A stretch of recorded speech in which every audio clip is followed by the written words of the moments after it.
Bonjour à tous et bienvenue. Si vous nous rejoignez à l'instant, c'est en direct du Parvis, de la cathédrale parisienne, que nous nous retrouvons en cette fête du 15 août, qui est aussi un peu la fête de la France depuis le vœu de Louis XIII. On va y revenir dans quelques instants. Alors les pèlerins, très nombreux aujourd'hui, comme chaque 15 août, sont en train de parcourir à pied les rues du quartier avoisinant, précédés par la statue de la Vierge offerte à Paris par le roi Charles X. Ils processionnent donc en récitant le chapelet et nous les rejoindrons tout à l'heure pour la fin de cette procession qui se déroulera sur le parvis de la cathédrale. Avec moi cet après-midi, Monseigneur Patrick Descourtieux, bonjour. Bonjour.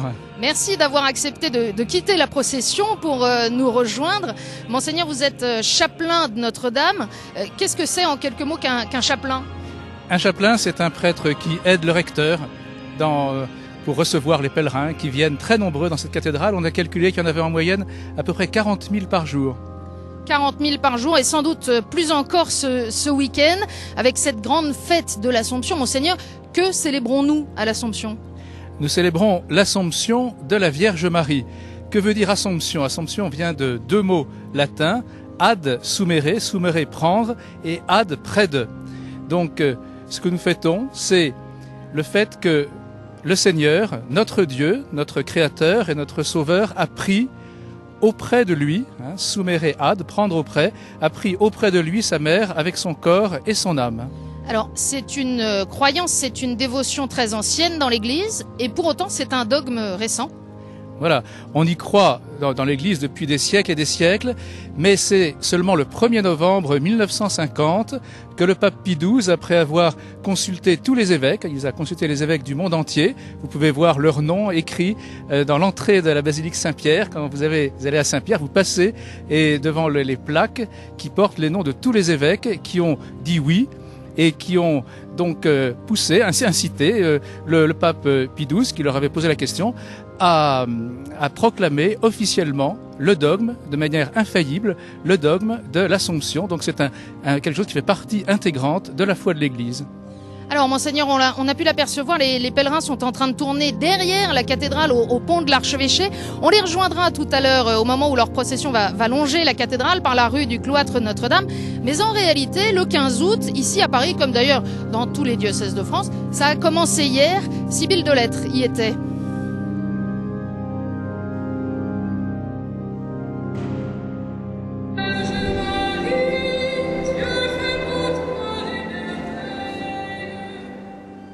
Les célébrations ont débuté à 17h45 hier avec l'office des vêpres solennelles. La cathédrale était déjà comble, des milliers de pèlerins s'étaient réunis pour participer à ces célébrations de la fête de l'Assomption.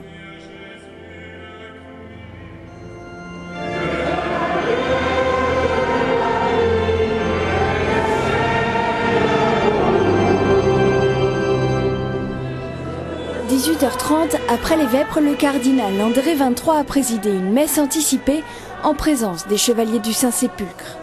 Il a d'abord tenu à partager avec les fidèles la bénédiction apostolique envoyée par Benoît XVI. Le Saint-Père m'a chargé de vous faire savoir qu'il s'unissait de tout cœur à la joie et à l'action de grâce de tous ceux qui prendront part à cette belle célébration du milieu de l'été.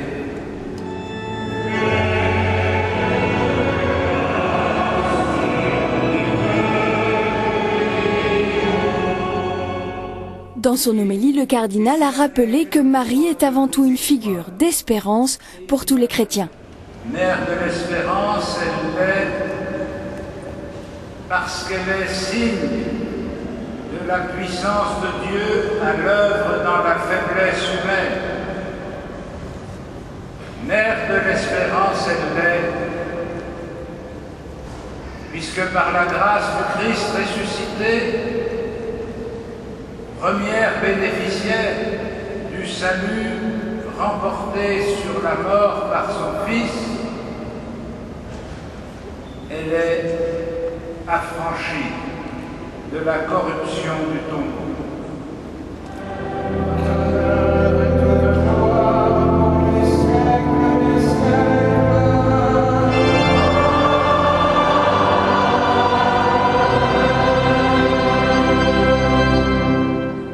20h, au son du grand bourdon, les fidèles ont ensuite quitté la cathédrale pour un pèlerinage particulier sur des péniches au fil de la Seine. Une procession guidée par la statue de la Vierge Marie, offerte par le roi Charles X le 15 août 1826. Les pèlerins, Monseigneur 23 en tête, ont ainsi marché le long des quais de Seine pendant près d'une demi-heure. Arrivé devant l'embarcadère, le cardinal s'est exprimé brièvement devant la presse. Quand on célèbre la procession du 15 août, il y a des milliers de gens pour qui ça leur permet d'exprimer quelque chose qu'ils n'auraient peut-être pas exprimé autrement. Et c'est une manière aussi de renouveler un peu le genre de la procession. Organisé par le diocèse, le pèlerinage fluvial accueille chaque année de plus en plus de monde. Une démarche exceptionnelle puisqu'il n'existe dans l'histoire récente aucune trace de pèlerinage similaire au fil de l'eau. Cette année, pour la 6e édition, 13 péniches ont été affrétées pour accueillir quelques 5000 pèlerins.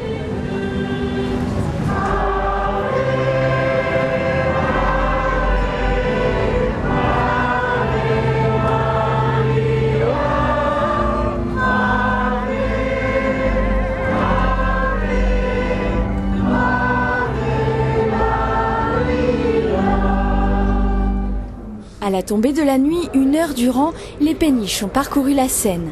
Le temps pour les pèlerins de réciter le chapelet pour regarder Jésus avec les yeux de Marie. Guidés par le cardinal 23 et ses auxiliaires, Jean-Yves Namias et Éric de Moulin-Beaufort, les fidèles ont pu méditer les 5 mystères lumineux proposés par Jean-Paul II à l'occasion du jubilé de l'an 2000.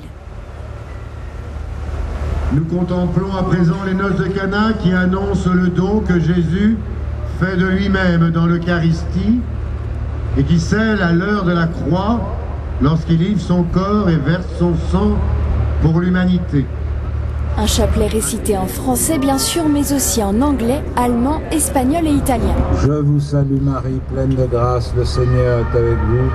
Vous êtes bénie entre toutes les femmes, et Jésus, le fruit de vos entrailles, est béni. Holy Mary, Mother of God, pray for us sinners now and at the hour of our death. Amen. Après 1 heure de prière au fil de l'eau devant les touristes et les Parisiens venus pique-niquer sur les quais de Seine, le pèlerinage a été clôturé par une bénédiction solennelle de l'archevêque. Sit nomen Domini benedictum.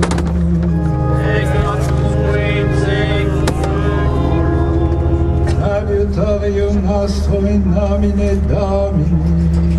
We fecit celum et terra. Benedicator omnipotens Deus, Pater et Filius et Spiritus Sanctus.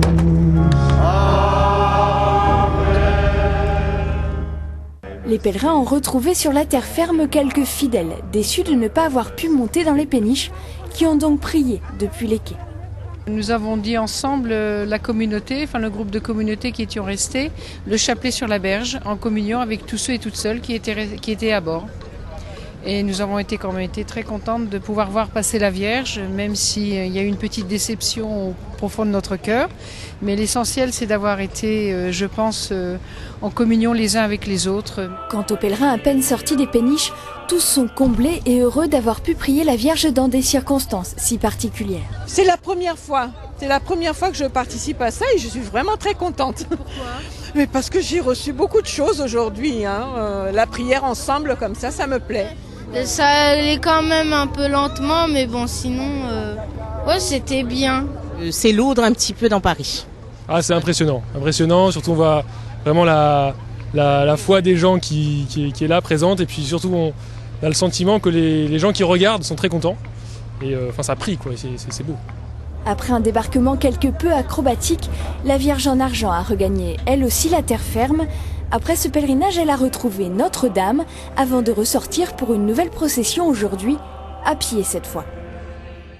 Alors nous nous retrouvons, après ce reportage de Sybille Delettre hier soir au fil de la Seine, nous nous retrouvons maintenant sur le parvis. En effet, la statue de la Vierge offerte par Charles X est rentrée à Notre-Dame hier soir et puis elle est ressortie cet après-midi après l'office des vêpres pour contourner tout le quartier. Et elle est en train d'arriver, cette procession, le long de la cathédrale parisienne par la rue du Cloître Notre-Dame. Nous sommes toujours en compagnie de Monseigneur Patrick Descourtieux. Alors, on parle beaucoup, Monseigneur, à propos de cette fête du 15 août qui a une résonance singulière en France, du vœu de Louis XIII. Est-ce que vous pouvez nous redire en quelques mots ce que c'est que ce vœu? Oui, c'est une chose qui a été faite il y a à peu près 400 ans maintenant. Le roi Louis XIII a consacré la France à la Vierge Marie. Notamment, mais il l'avait même fait avant, notamment à l'occasion de la naissance de celui qui allait devenir Louis XIV. Et alors, j'ai sous les yeux ce vœu de consécration dont je vous lis une partie parce que vous verrez, c'est très beau et c'est tout à fait actuel. Il dit qu'il supplie la Vierge de lui inspirer une sainte conduite, donc c'est le roi qui parle, hein, c'est le chef de l'État, et de défendre avec tant de soin ce royaume contre l'effort de tous ses ennemis, et que soit qu'il souffre le fléau de la guerre ou jouisse de la douceur de la paix que nous demandons à Dieu de tout notre cœur, il ne sorte point des voies de la grâce qui conduisent à celle de la gloire. Donc je crois que c'est cette dernière formule qui est particulièrement intéressante. Le roi demande que les habitants de France continue à recevoir la grâce de Dieu pour être conduit petit à petit à la gloire de Dieu. C'est exactement le chemin qu'a fait la Vierge Marie. Il n'y a plus de roi aujourd'hui, mais on considère que la France est confiée pour toujours à la Sainte Vierge. Mais bien sûr, le vœu demeure au sens où chacun de nos concitoyens et concitoyennes, mais dans le respect bien sûr de ce qu'il croit, découvre ou redécouvre qu'il est appelé par Dieu à être heureux éternellement avec lui. Monseigneur, un dernier mot alors que la procession est en train de nous rejoindre et nous allons finir avec les pèlerins, les dernières stations de ce chemin. Un dernier mot, il y a de plus en plus de gens qui viennent à la cathédrale Notre-Dame de Paris, mais partout en France, célébrer le 15 août. Alors que, au fond, la dévotion populaire, pendant quelques années, on a considéré que c'était pas quelque chose de très glorieux ni à encourager. Comment vous expliquez ça? Mais il me semble qu'il est tout à fait naturel qu'un homme ou une femme qui réfléchit comprennent que sa vie ne s'arrête pas sur cette terre et qu'il y a quelque chose au-delà de la mort. Alors, la Vierge Marie, dans son Assomption, nous rappelle que ce qu'il y a au-delà de la mort, c'est le fait d'être pris par Dieu et attiré à lui, à chacune d'entre nous, de savoir s'il accepte cela. C'est une joie pour un prêtre de voir cette foule de plus en plus nombreuse qui vient célébrer la Vierge le 15 août. Ah bien sûr, parce que ça donne une idée de ce qu'est l'Église, mais nous n'en voyons qu'une toute petite partie sur le parvis de Notre-Dame, donc il faut multiplier ça par tous les pays et tous les continents qui existent. Hein.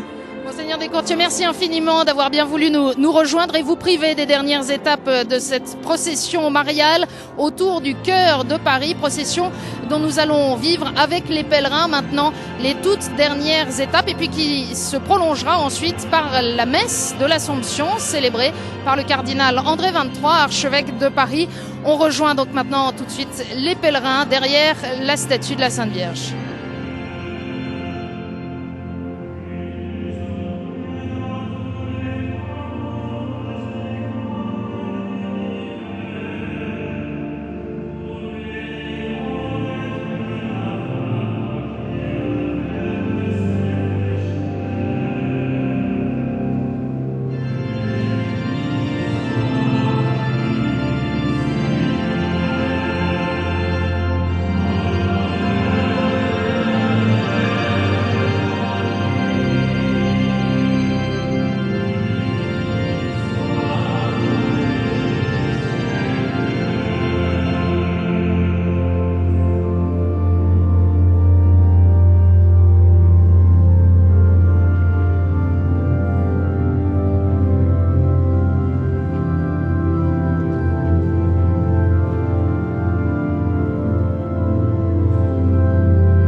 Du livre des Actes des Apôtres. Quand arriva la Pentecôte, le 50e jour après Pâques, ils se trouvaient réunis tous ensemble. Soudain, il vint du ciel un bruit pareil à celui d'un grand coup de vent. Toute la maison où ils se trouvaient en fut remplie. Ils virent apparaître comme une sorte de feu qui se partageait en langues et qui se posa sur chacun d'eux. Alors, ils furent tous remplis de l'Esprit Saint. Ils se mirent à parler en d'autres langues et chacun s'exprimait selon le don de l'Esprit.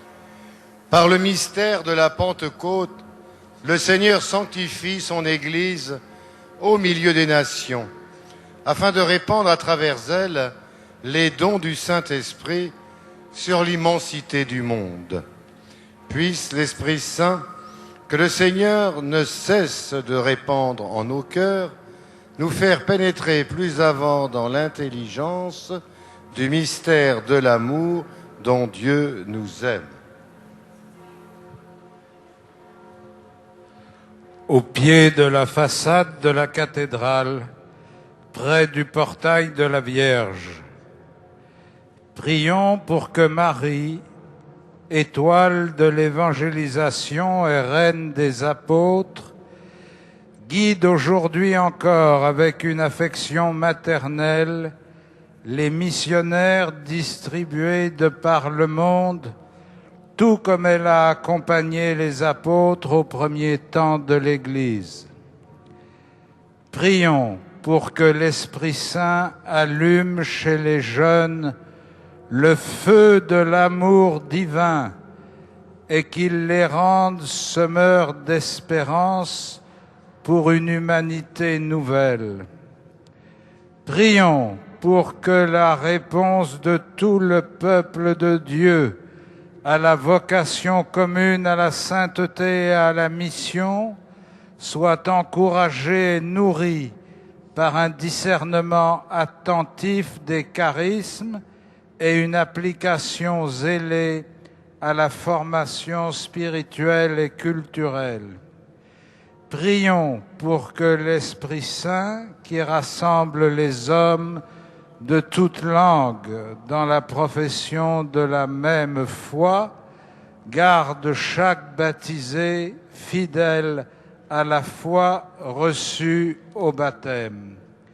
Notre Père qui es aux cieux, que ton nom soit sanctifié, que ton règne vienne, que ta volonté soit faite sur la terre comme au ciel.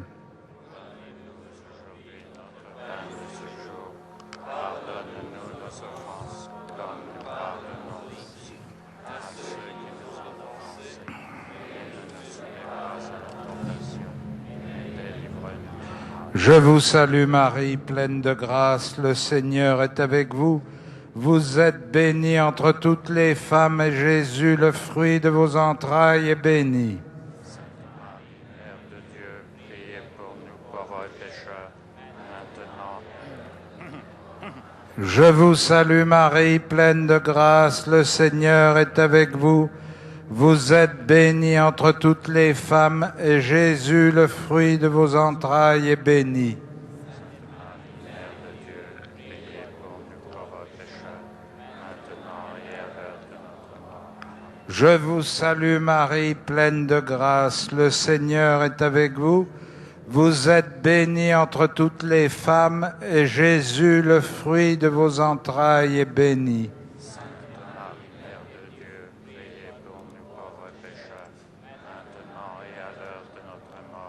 Je vous salue Marie, pleine de grâce, le Seigneur est avec vous. Vous êtes bénie entre toutes les femmes, et Jésus, le fruit de vos entrailles, est béni.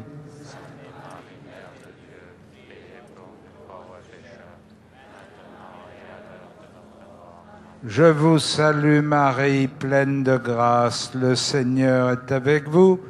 Vous êtes bénie entre toutes les femmes, et Jésus, le fruit de vos entrailles, est béni.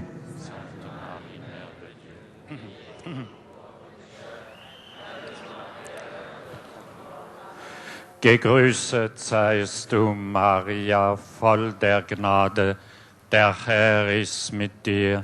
Du bist gebenedeit unter den Frauen, und gebenedeit ist die Frucht deines Leibes, Jesus. Heilige Maria, Mutter Gottes, bitte für uns Sünder, jetzt und in der Stunde unseres Todes. Amen. Gegrüßet seist du, Maria, voll der Gnade, der Herr ist mit dir.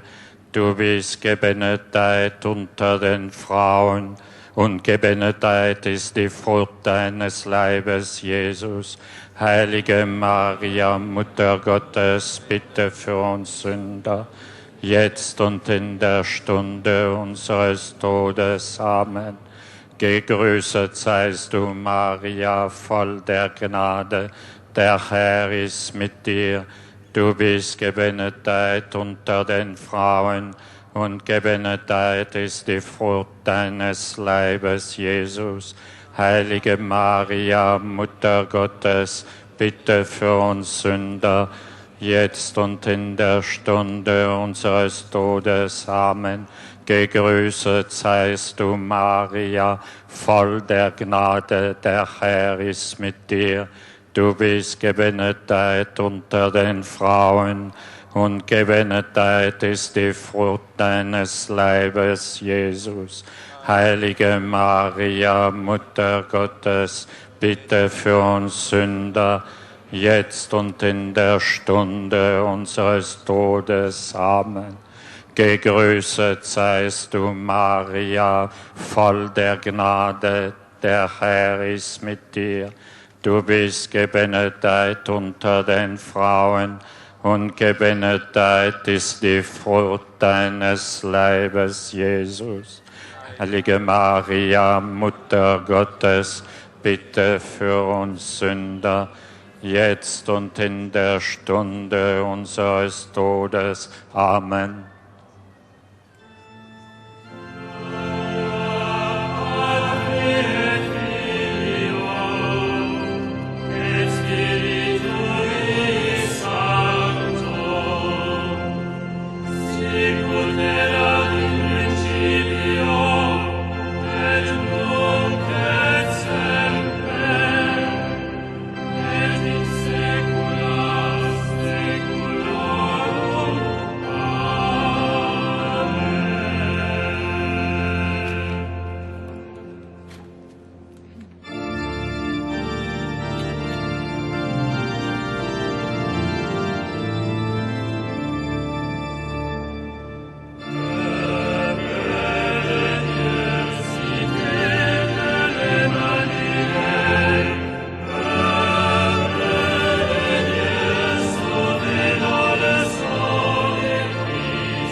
10e mystère, l'Assomption de la Vierge Marie.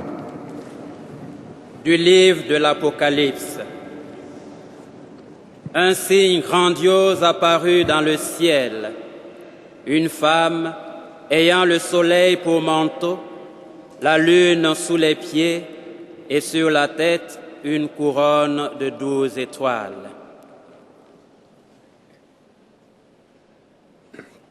Par les mérites de la croix du Christ, Dieu a fait monter jusqu'à la gloire du ciel, avec son âme et son corps, Marie, la Vierge Immaculée, mère de son Fils.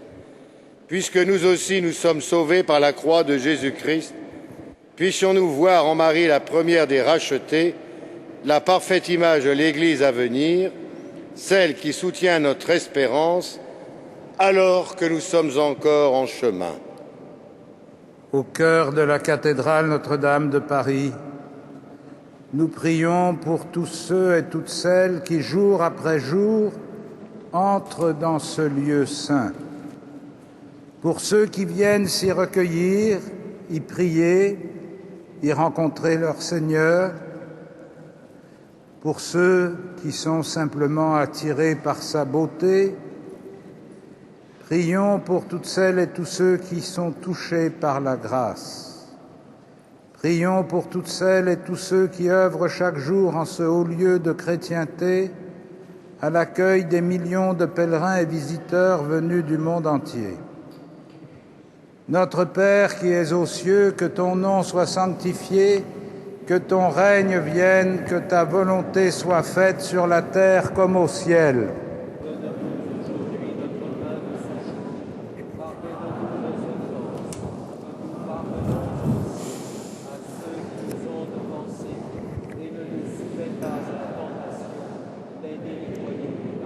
Je vous salue Marie, pleine de grâce, le Seigneur est avec vous. Vous êtes bénie entre toutes les femmes et Jésus, le fruit de vos entrailles, est béni.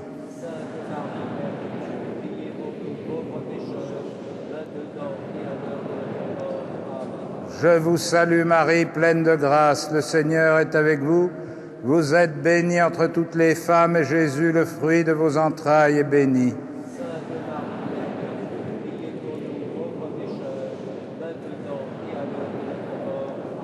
Je vous salue Marie, pleine de grâce, le Seigneur est avec vous. Vous êtes bénie entre toutes les femmes et Jésus, le fruit de vos entrailles, est béni.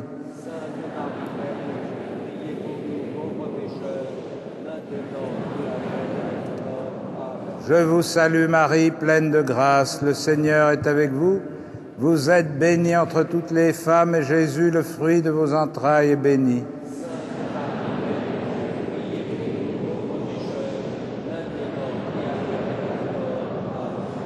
Je vous salue Marie, pleine de grâce, le Seigneur est avec vous. Vous êtes bénie entre toutes les femmes et Jésus, le fruit de vos entrailles, est béni.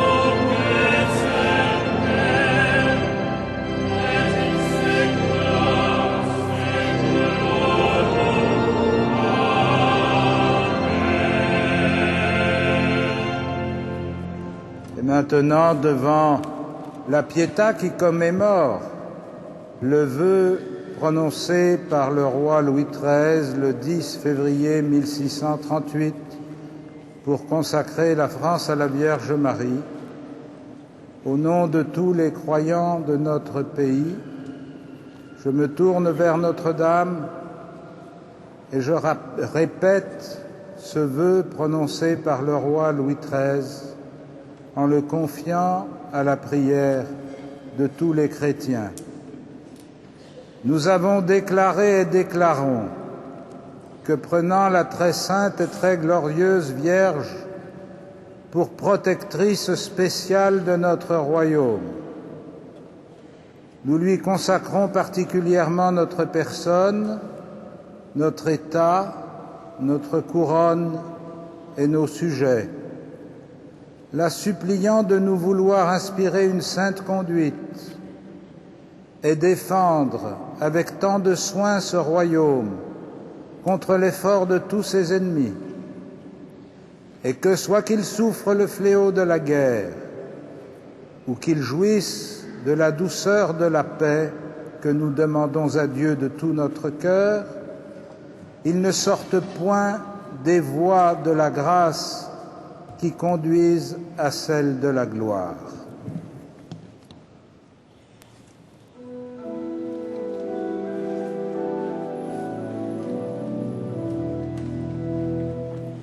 Un signe grandiose est apparu dans le ciel, une femme au manteau de soleil et couronnée de 12 étoiles. Je vous salue Marie, pleine de grâce. Je vous salue Marie,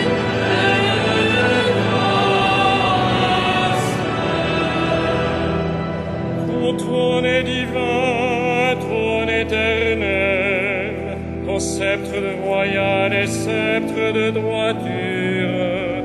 Tu aimes la justice, tu réprouves le mal. Je vous salue Marie, pleine de grâce. Oui, ton Dieu t'a consacré d'une onction de joie, comme aucun de tes semblables. La myrrhe et l'aloès parfument ton vêtement. Je vous salue Marie, pleine de grâce. Tes palais d'ivoire, la musique t'enchante. Parmi tes bien-aimés sont des filles de rois. À ta droite, la préférée sous les ordres de filles. Je vous salue Marie, pleine de grâce. Je ferai vivre ton nom pour les anges des anges, que les peuples te rendent grâce, toujours et à jamais. Je vous salue Marie, pleine de grâce.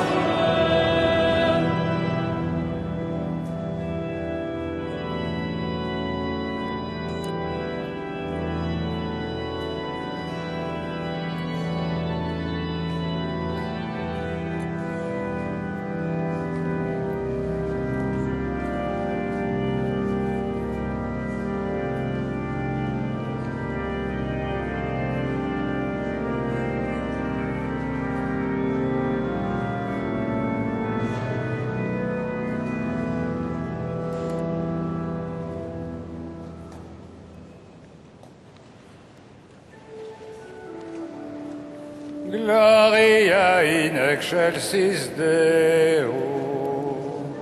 Et intera passionibus, boni voluntatis, laudamus te, benedicimus te, adoramus te, glorificamus te, gratias agimus te.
Seigneur,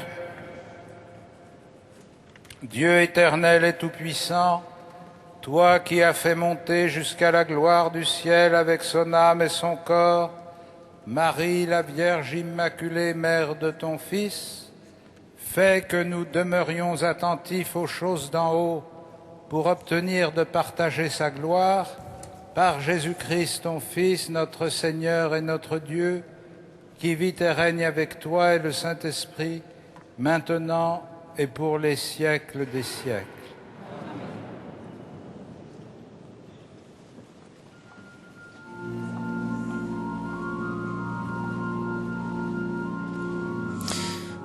En rappelant que nous sommes en direct de la cathédrale Notre-Dame de Paris, si vous venez de nous rejoindre après cette procession mariale à travers le cœur de Paris, l'archevêque André XXIII célèbre la messe de l'Assomption et nous entrons dans la liturgie de la parole. Lecture de l'Apocalypse de Saint Jean. Le temple qui est dans le ciel s'ouvrit et l'arche de l'alliance du Seigneur apparut dans son temple. Un signe grandiose apparut dans le ciel, une femme ayant le soleil pour manteau, la lune sous les pieds et sur la tête une couronne de 12 étoiles. Elle était enceinte et elle criait, torturée par les douleurs de l'enfantement.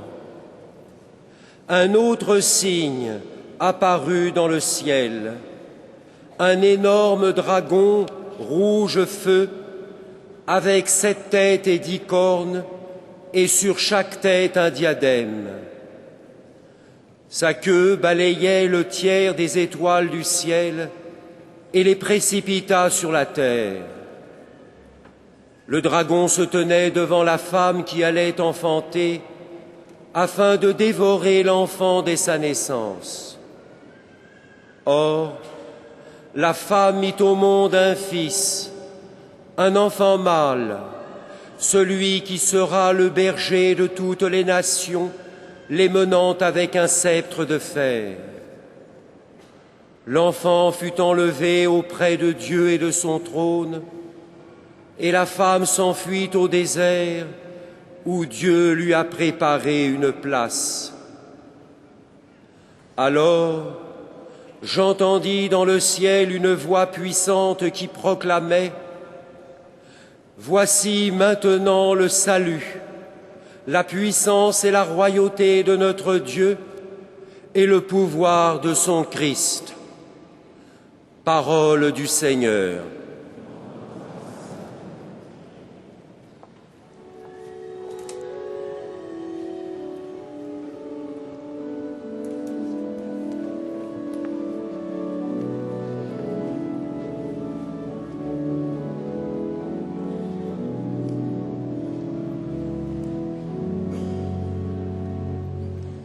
Pleine de grâce, nous te prions.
Lecture de la première lettre de saint Paul, apôtre, aux Corinthiens. Frères, le Christ est ressuscité d'entre les morts pour être parmi les morts le premier ressuscité.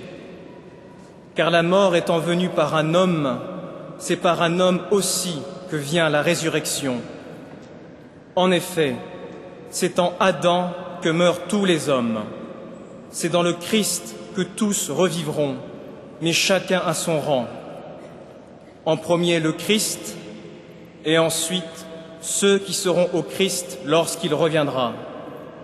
Alors tout sera achevé quand le Christ remettra son pouvoir royal à Dieu le Père, après avoir détruit toutes les puissances du mal.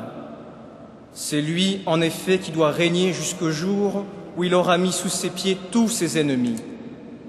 Et le dernier ennemi qu'il détruira, c'est la mort, car il a tout mis sous ses pieds. Parole du Seigneur.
Le Seigneur soit avec vous. Évangile de Jésus-Christ selon saint Luc.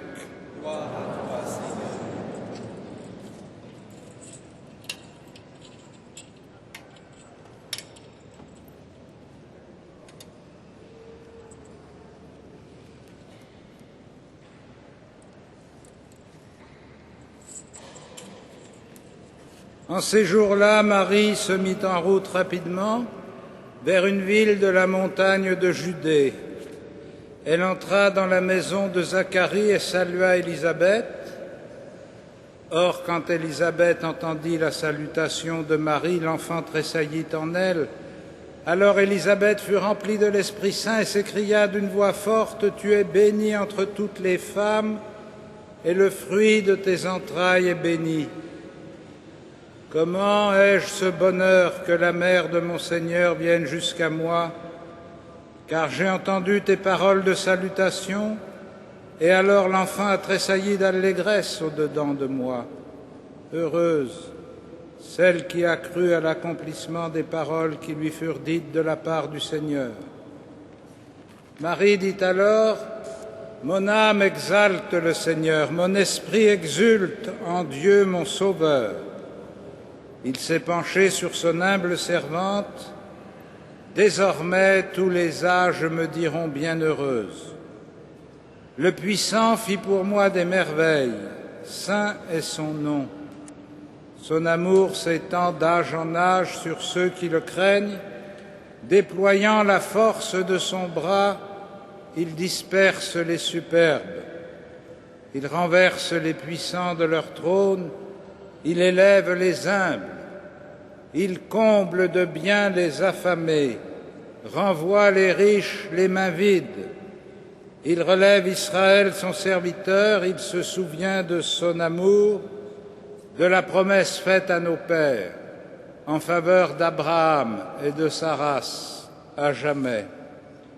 Et Marie demeura avec Élisabeth environ 3 mois, puis elle s'en retourna chez elle.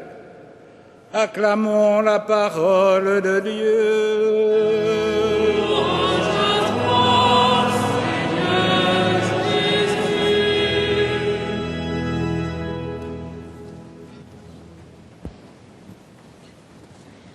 Frères et sœurs, tout au long de ces 2 heures où nous avons prié en cheminant à travers les rues de l'île de la Cité et de l'île Saint-Louis, derrière la statue de Notre-Dame, en récitant le chapelet, qui est, comme vous vous en êtes aperçu, une prière composée exclusivement de paroles qui viennent de l'Écriture.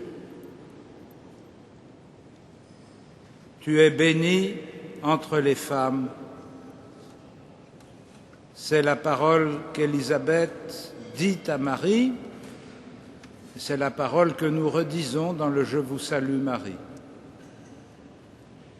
Tout au long de ce chemin, nous avons médité sur les grandes étapes de la vie du Christ et à chaque fois nous avons essayé d'exprimer des intentions de prière, c'est-à-dire d'exprimer ce que nous souhaitons demander à Dieu pour nous-mêmes, mais plus largement que pour nous-mêmes, pour les hommes qui nous entourent, pour les hommes de notre temps, pour le monde qui est le nôtre. Et souvent, au cours de ces intentions que vous avez entendues, sont revenues les évocations des souffrances, des difficultés, des misères, des maladies, des déchirements qui frappent nos contemporains.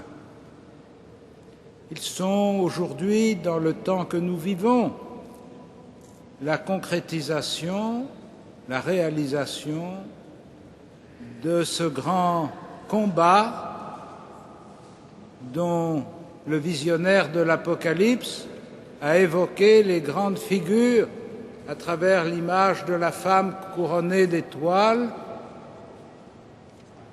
et du dragon. La femme couronnée d'étoiles qui est enceinte et qui va donner la vie à celui qui sera le sauveur des hommes, et le dragon qui est le symbole de la mort et du combat permanent auquel l'humanité est soumise. Car nous le savons, il n'y a jamais de victoire définitive sur la mort. Certes, à force d'efforts, d'ingéniosité, d'investissement, de gros travaux, l'humanité, grâce à Dieu, fait des progrès et surmonte un certain nombre de difficultés qui menaçaient son existence. C'est du moins le point de vue que nous avons, nous qui vivons dans des pays riches et qui ne connaissons la misère du monde que par ouï-dire. Car il y a aujourd'hui dans le monde des pays où les grands fléaux de l'humanité ne sont pas encore vaincus, ni la faim, ni la soif, ni les grandes épidémies. Mais enfin, tout de même, à l'échelle du monde, on peut considérer que les efforts de l'homme ont permis de surmonter un certain nombre de difficultés. Et au moment où on croit être délivré d'un certain nombre d'éléments déstabilisants ou fragilisants, voilà que de nouveaux éléments apparaissent. On pourrait même dire d'une certaine façon qu'ils apparaissent d'autant mieux qu'on est mieux capable de les connaître et de les comprendre.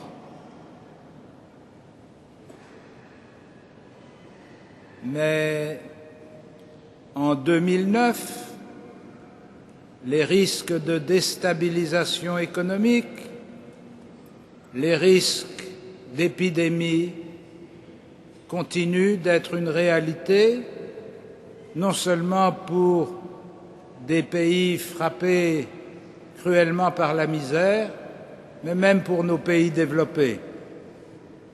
Et ces alertes, si du moins on veut bien y réfléchir, nous aident à comprendre que le progrès de l'humanité est un combat permanent, qu'il faut sans cesse reprendre, qu'il faut sans cesse poursuivre et pour lequel il faut se battre sans cesse.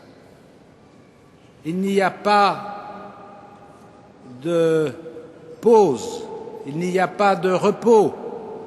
On ne peut pas dire, voilà, on est sorti d'affaire. Car sur toute existence humaine, sur la vie de chacun et de chacune d'entre nous, comme sur la vie de tous les êtres du monde, pèse inéluctablement la menace de la mort. Car tous nous mourrons. C'est même la seule certitude que nous ayons sur notre avenir, c'est qu'il est limité dans le temps et qu'il se terminera. Et la grande question à laquelle les hommes sont confrontés, c'est de savoir si cette fin de notre existence est la fin de tout, si ultimement la mort a remporté la victoire, comme beaucoup d'hommes et de femmes le pensent. Et d'ailleurs, très logiquement, quand ils le pensent, ils sont tentés d'accélérer le processus et de se donner eux-mêmes la mort. Mais la question à laquelle nous sommes confrontés, c'est de se demander si vraiment il n'y a aucune espérance pour le monde. L'Assomption de Notre-Dame dans son corps et dans son âme, le fait qu'elle ait été préservée de la destruction, de la décomposition, de l'anéantissement, de la mort, le fait qu'elle est glorifiée dans sa chair, première bénéficiaire du salut accompli par le Christ, par sa mort et sa résurrection, lui qui est le premier-né d'entre les morts, le premier-né d'une multitude de frères, eh bien celle qui est la première à profiter de cette ouverture extraordinaire que la résurrection du Christ trace face à la mort humaine, la Vierge Marie, une femme née de notre chair. Et l'Assomption de la Vierge est l'affirmation que chacune et chacun d'entre nous est appelé à cette victoire sur la mort, que chacun et chacune d'entre nous peut, comme elle, franchir la barrière de la mort sans être détruite. C'est la promesse que le Christ fait à ceux qui croient en lui dans l'Évangile. Celui qui mange ma chair et boit mon sang vivra de ma vie pour toujours. C'est cette vie dont la figure de la femme couronnée d'étoiles est la source. C'est de son sein que s'écoule la vie de celui qui va être le sauveur de l'humanité.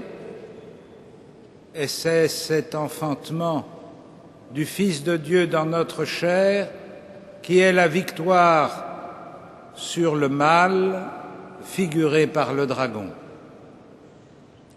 Ainsi, en nous entraînant les uns les autres cet après-midi à exprimer nos besoins, nos désirs, nos supplications par l'intercession de Notre-Dame, nous avons fortifié notre foi et notre espérance. dans ce monde qui est le nôtre avec ses réussites, ses succès, ses progrès si admirables, et aussi avec ses fragilités, ses menaces, avec ses dangers. Ce monde qui est le nôtre n'est pas un monde où la mort vaincra, c'est un monde qui est appelé à la vie si nous sommes nous-mêmes artisans de vie et témoins de la vie. Alors, frères et sœurs, en rendant grâce à Dieu pour cette fête de l'Assomption, demandons au Seigneur qu'il renouvelle en nous l'espérance, que Marie, mère de l'espérance, illumine le chemin qui s'ouvre devant nous. Amen.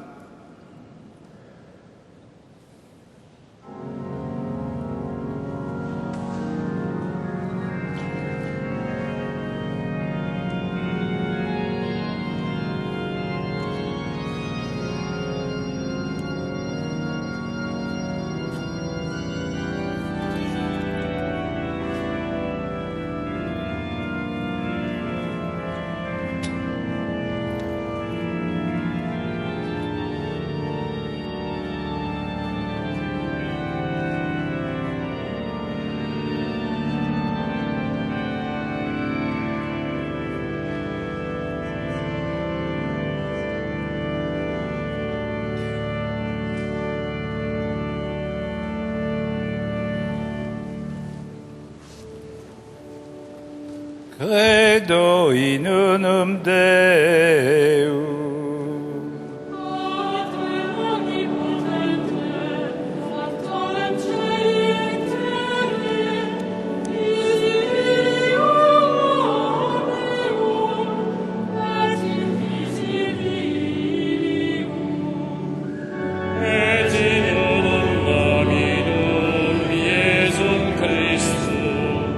Filium Dei unigenito,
Frères et sœurs, vous pouvez vous asseoir.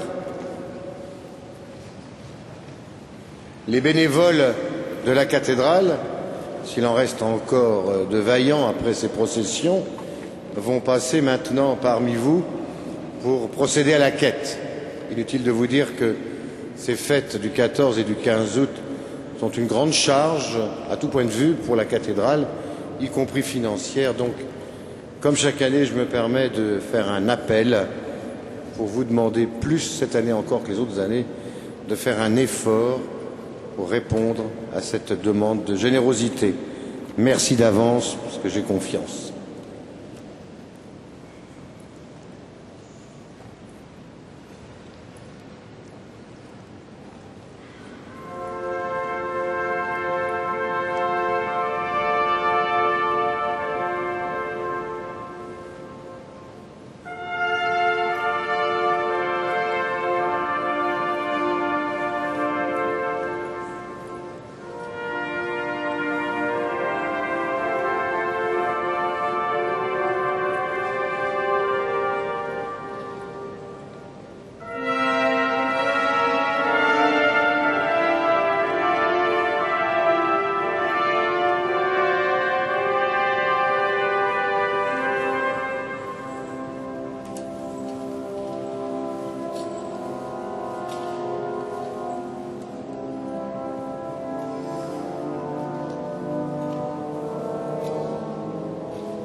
Prions ensemble au moment d'offrir le sacrifice de toute l'Église.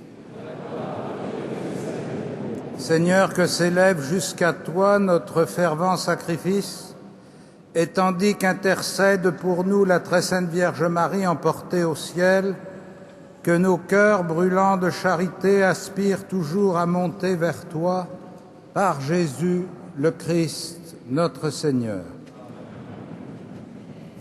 Le Seigneur soit avec vous. Et avec votre esprit. Élevons notre cœur. Rendons grâce grâce au Seigneur notre Dieu.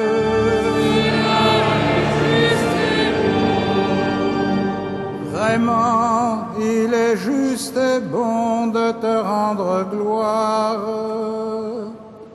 de t'offrir notre action de grâce toujours et en tout lieu. À toi, Père très saint, Dieu éternel et tout-puissant.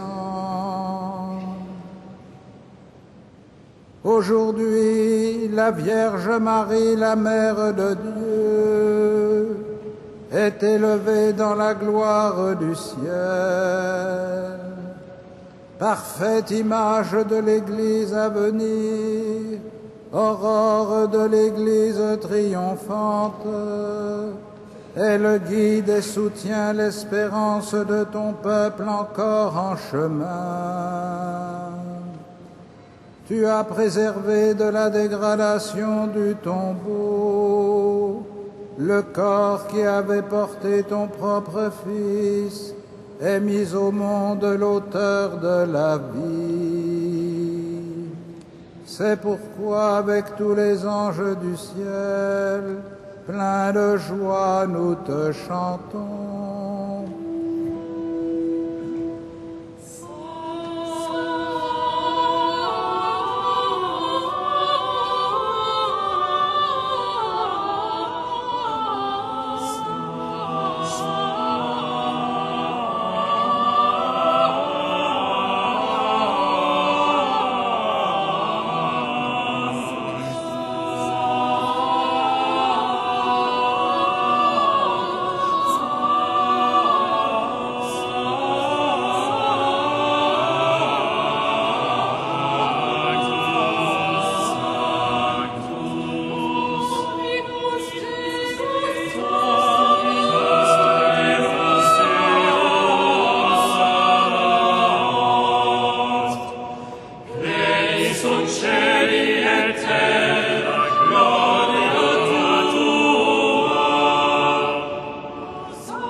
Tu es vraiment saint, Dieu de l'univers, et toute la création proclame ta louange.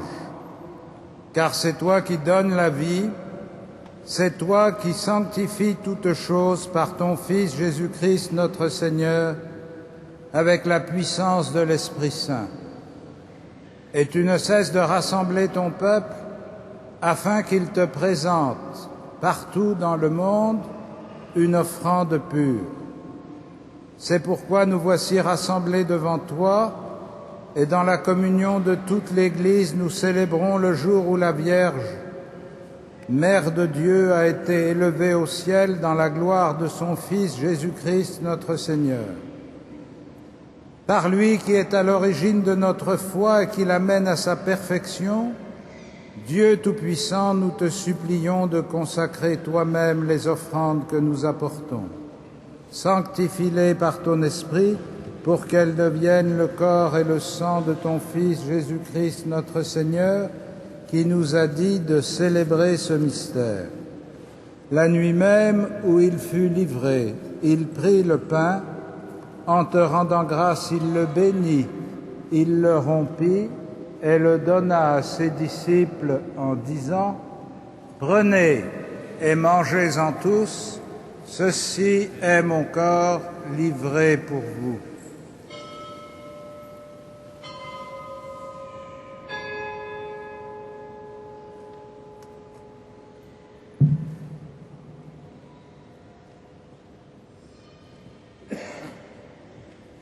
De même, à la fin du repas, il prit la coupe, en te rendant grâce, il la bénit, et la donna à ses disciples en disant : « Prenez et buvez-en tous, car ceci est la coupe de mon sang, le sang de l'alliance nouvelle et éternelle, qui sera versé pour vous et pour la multitude en rémission des péchés.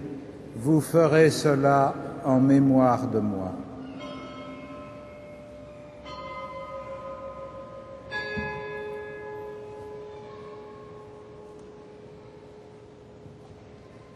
Il est grand le mystère de la foi.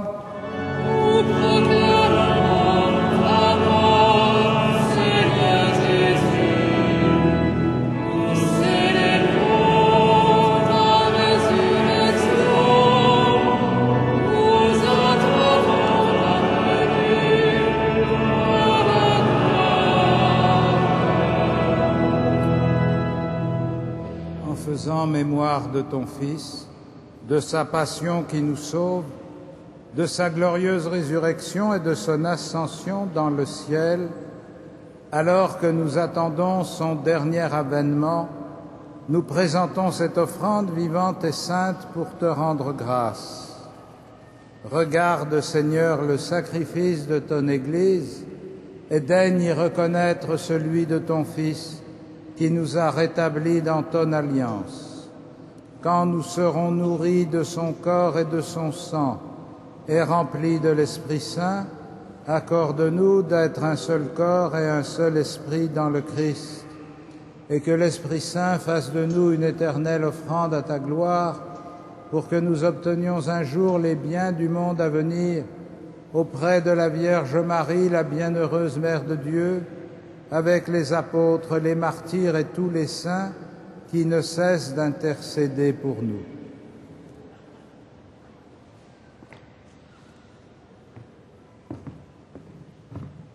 Et maintenant, nous te supplions, Seigneur, par le sacrifice qui nous réconcilie avec toi, étends au monde entier le salut et la paix.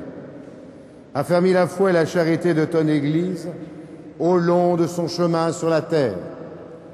Veille sur ton serviteur, le pape Benoît, notre évêque André, les évêques auxiliaires, Michel, Jean-Yves et Jérôme, Éric et Renaud, l'ensemble des évêques, les prêtres, les diacres, tout le peuple des rachetés. Écoute les prières de ta famille assemblée devant toi et ramène à toi, Père très aimant, tous tes enfants dispersés.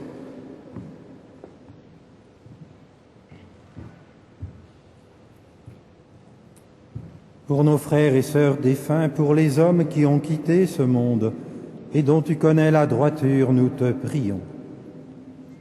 Reçois-les dans ton royaume, où nous espérons être comblés de ta gloire, tous ensemble et pour l'éternité, par le Christ notre Seigneur, par qui tu donnes au monde toute grâce et tout bien. Par lui, avec lui et en lui.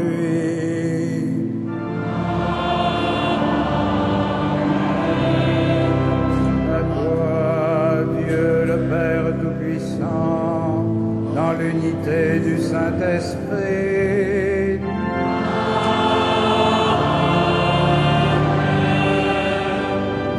tout honneur et toute gloire pour les siècles des siècles.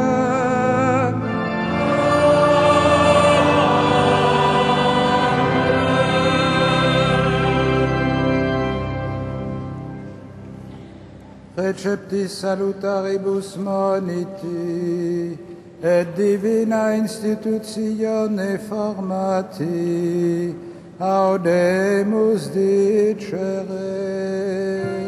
Pater noster, qui es in celis, sanctificetur nomen tuum, adveniat regnum tuum, fiat voluntas tua, sicut in cielo et in terra. Panem nostrum quotidianum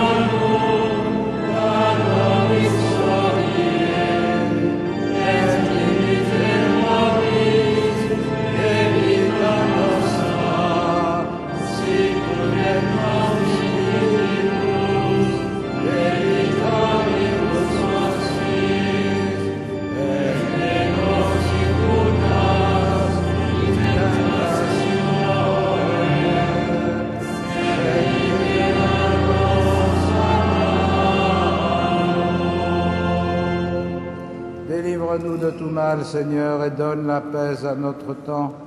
Par ta miséricorde, rends-nous libres du péché, rends-nous forts devant les épreuves en cette vie où nous espérons le bonheur que tu promets et l'avènement de Jésus-Christ, notre Sauveur.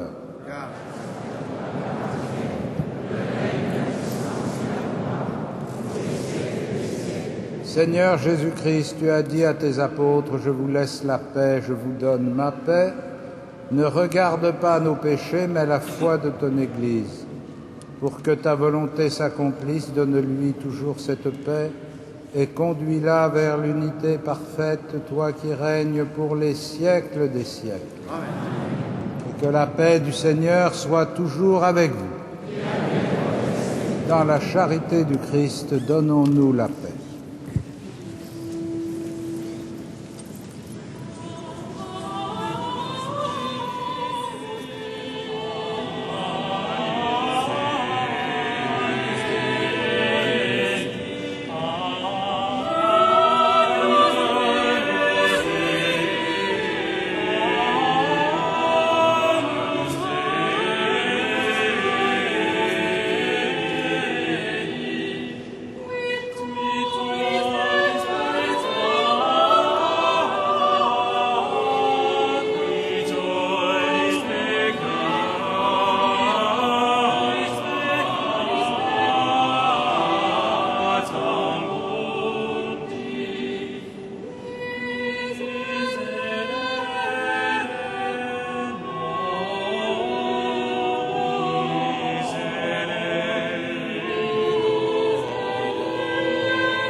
Invités au festin des noces de l'agneau.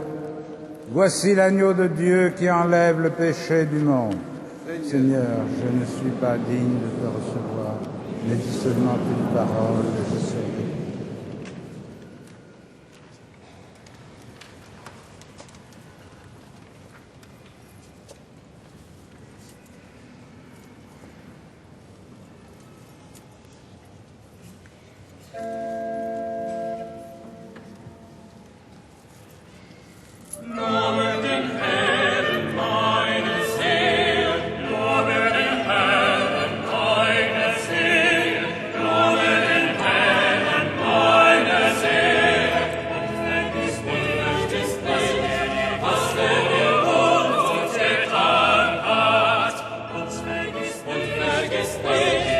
Was er mir Gott getan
Dir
Frères et sœurs bien-aimés, voici quelques annonces pour les temps qui viennent. Ce soir, pour celles et ceux qui sont encore ici, il y a à 21h la projection du spectacle Réjouis-toi Marie, Mystère de Marie, sur grand écran ici, entrée libre, à 21h.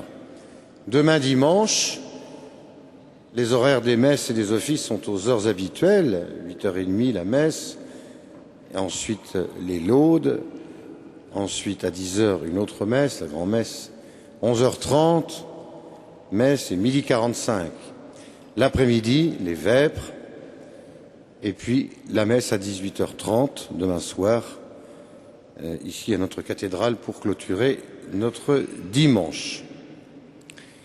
Il me reste maintenant à remercier toutes celles et tous ceux qui ont participé généreusement à la beauté et l'organisation de ces fêtes du 14 et du 15 août ici à Notre-Dame de Paris.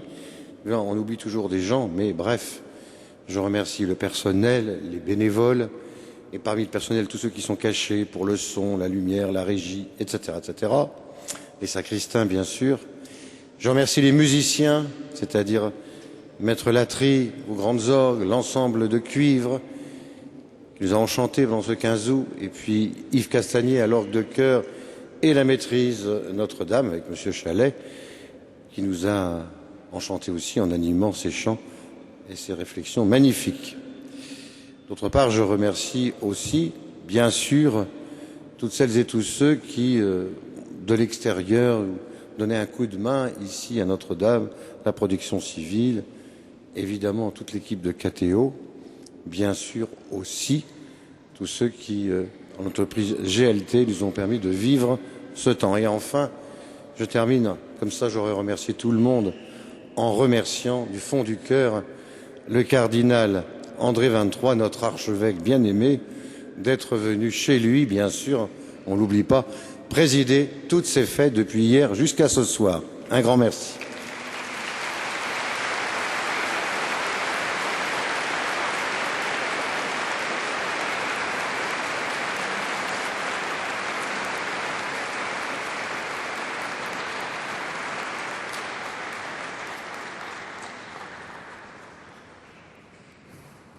Prions encore le Seigneur. Seigneur, après nous avoir donné le sacrement qui nous sauve, accorde-nous par l'intercession de Marie, la Vierge bienheureuse élevée au ciel, de parvenir à la gloire de la résurrection par Jésus le Christ notre Seigneur. Amen.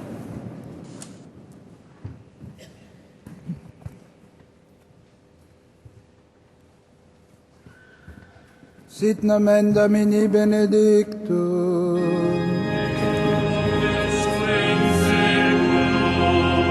Adiutorium nostrum in nomine Domini.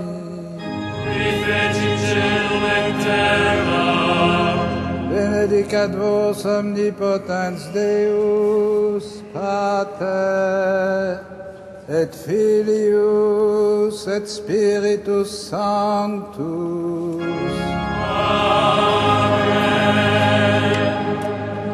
Allez dans la paix du Christ.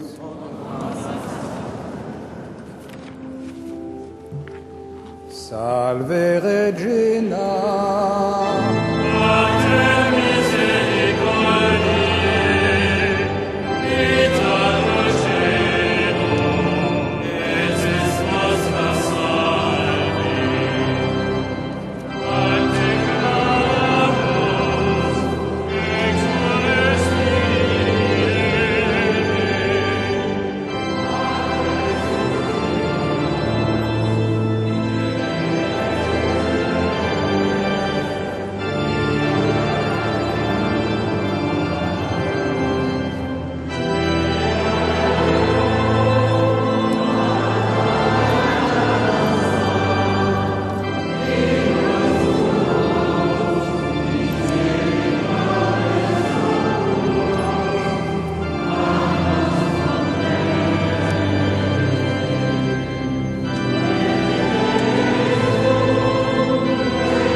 Notre-Dame de Paris, priez pour nous. Notre-Dame de Paris, Priez pour nous. Notre-Dame de Paris, Priez pour nous. Sainte-Geneviève, Priez pour nous. Saint-Denis. Priez pour nous. Laissez passer, s'il vous plaît. Laissez passer, s'il vous plaît, les clercs, les chevaliers du Saint-Sépulcre et le clergé que j'avais oublié aussi de remercier. Ils sont dignes de remerciements et qu'ils puissent porter Marie comme cela jusqu'au fond.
Ainsi s'achèvent ces célébrations de l'Assomption en direct de Notre-Dame de Paris. Un grand merci à tous ceux et à toutes celles des équipes de KTO. Après les remerciements largement distribués il y a quelques instants par le recteur de la cathédrale, Monseigneur Patrick Jacquin. Merci donc à tous ceux et celles des équipes de KTO qui, par leur travail hier soir, la nuit dernière et aujourd'hui, nous ont permis de vivre en direct cette fête de l'Assomption. Merci à vous tous de votre fidélité et à très bientôt. Bonne fête à toutes celles et à tous ceux qui portent le beau prénom de Marie. Bonsoir.